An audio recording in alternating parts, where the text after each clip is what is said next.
முன்னாள் பிரதமர் ராஜீவ் காந்தி கொலை வழக்கில் விடுதலையான சாந்தன் உடல்நிலையில் தற்போது பின்னடைவு ஏற்பட்டிருக்கிறது. மேலும் சென்னை ராஜீவ் காந்தி மருத்துவமனையில் சிகிச்சைக்காக அனுமதிக்கப்பட்டிருக்கிறார் சாந்தன். இது பற்றிய கூடுதல் விவரங்களை எமது செய்தியாளர் தாயுமானவன் சொல்ல கேட்கலாம். வணக்கம் தாயுமானவன், உங்களுடைய தகவல் என பதிவு பண்ணுங்க. முன்னாள் பாரத பிரதமர் ராஜீவ்காந்தி அவர்களுடைய கொலை வழக்குல விடுவிக்கப்பட்ட சாந்தன் உடல்நலக் குறைவு காரணமாக சென்னை ராஜீவ்காந்தி மருத்துவமனையில சிகிச்சை பெற்று வரக்கூடிய நிலையில் சாந்தனுடைய உடல்நிலை என்பது கடும் பின்னடைவை சந்தித்திருப்பதாக மருத்துவமனையின் சார்பில் தற்போது தகவல் என்பது வெளியிடப்பட்டிருக்கிறது.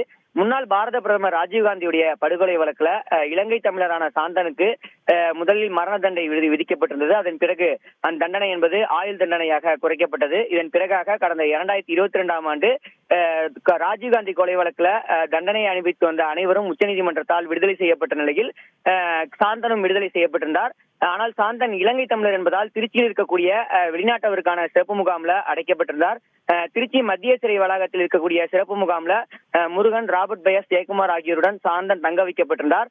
இந்த நிலையில்தான் சாந்தனுக்கு கடந்த ஜனவரி மாதம் 24ஆம் தேதி உடல்நலம் பாதிக்கப்பட்டதை தொடர்ந்து அவர் திருச்சி அரசு மருத்துவமனையில அனுமதிக்கப்பட்டிருந்தார்.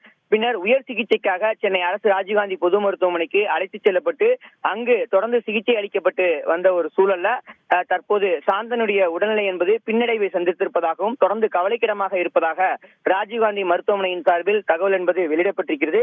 தொடர்ந்து சாந்தனுடைய உடல்நிலையை மருத்துவர்கள் அடங்கிய குழுவினர் கண்காணித்து வருவதாகவும் ராஜீவ்காந்தி மருத்துவமனையின் சார்பில் தகவல் என்பது வெளியிடப்பட்டிருக்கிறது. விவரங்களுக்கு நன்றி தாயுமானவன்.